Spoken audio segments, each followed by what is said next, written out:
শেখ হাসিনাকে দেশে ফেরাতে কূটনৈতিক তৎপরতা চালাচ্ছে সরকার। ফেরানো গেলেই তাকে গ্রেফতার করা হবে বলে জানিয়েছেন চিফ প্রসিকিউটর। তিনি বলেন, মৃত্যুদণ্ডপ্রাপ্ত আসামি হিসেবে তার জামিনের কোনো সুযোগ নেই। সম্পদ বাজেয়াপ্ত হওয়ায় তাও ব্যবহার করতে পারবেন না তিনি। এমনকি সময় পেরিয়ে যাওয়ায় শেখ হাসিনার মৃত্যুদণ্ডের বিরুদ্ধে আপিলেরও সুযোগ নেই। বিস্তারিত জানাচ্ছেন মাইনুল মারুফ। মৃত্যুদণ্ডের সাজা মাথায় নিয়ে ভারতে পালিয়ে থেকেই বিভিন্ন সময়ে সময়ে নানা বক্তব্য দিচ্ছেন শেখ হাসিনা।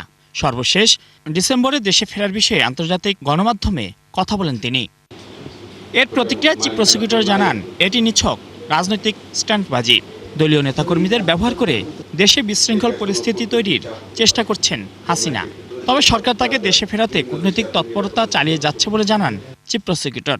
বাংলাদেশ সরকার ভারত সরকারের কাছে অনুরোধ জানিয়েছে তাকে ফেরত দেওয়ার জন্য।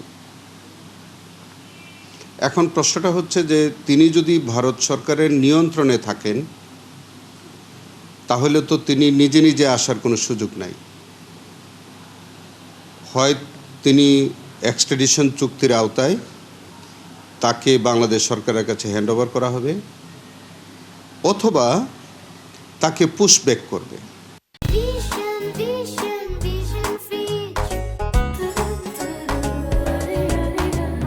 মৃত্যুদণ্ডপ্রাপ্ত আসামি শেখ হাসিনাকে ফেরানো গেলে জামিন পেতে পারেন কিনা এমন প্রশ্নের জবাবে চিফ প্রসিকিউটর বলেন, ট্রাইব্যুনালের আইনে মৃত্যুদণ্ডপ্রাপ্ত আসামির জামিনের কোনো সুযোগ নেই।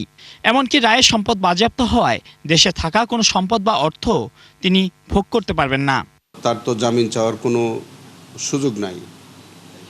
আমাদের দেশে এখন পর্যন্ত কোনো মৃত্যুদণ্ডপ্রাপ্ত কোনো আসামির জামিন হয়েছে এরকম নজির নাই। সেন্টেন্সের সাথে কিন্তু তার সম্পত্তি যেগুলো আছে বাংলাদেশে, তার স্থাবর অস্থাবর সম্পত্তি, সেটাও বাজেয়াপ্ত করেছে। অতএব তার ব্যাংকে যদি কোনো টাকা থাকে, তার যদি ইমুভেবল কোনো প্রপার্টি থাকে, তাহলে সেটা কিন্তু এখন রাষ্ট্রের অনুকূলে বাজেয়াপ্ত করা, এটার মালিকানা কিন্তু আর তার নাই। চিফ প্রসিকিউটর আরও বলেন, রায় ঘোষণা 30 দিনের মধ্যে আপিল না করায় ট্রাইব্যুনাল আইন অনুযায়ী মৃত্যুদণ্ডের বিরুদ্ধে আপিলের সুযোগ হারিয়েছেন শেখ হাসিনা। তবে চূড়ান্তভাবে বিষয়টি নির্ভর করবে সর্বোচ্চ আদালতের উপর। সেকশন 21(3) পরিষ্কার করে বলছে 30 দিনের পরে আর কোনো আপিল হবে না। যদি শেখ হাসিনা কোনোভাবে বাংলাদেশে তাকে আনা হয় অথবা তাকে বাংলাদেশে পাওয়া যায়, তাহলে তো সঙ্গত কারণেই, যেহেতু তার বিরুদ্ধে মৃত্যুদণ্ডাদেশ, তিনি প্রথমত জেলে যাবেন এবং জেলে যাওয়ার পর তিনি আপিল করতে পারবেন কি পারবেন না সেই বিষয়টি নিষ্পত্তি হবে।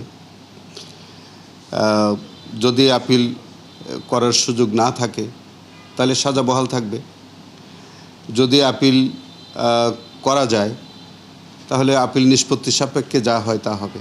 এছাড়া 1975 সালে সিরাজ শিকদার হত্যাকাণ্ড সহ আওয়ামী লীগের অন্য সব অপরাধের তদন্ত চলছে বলেও জানান চিফ প্রসিকিউটর। মাইনুল মারুফ, 71, ঢাকা।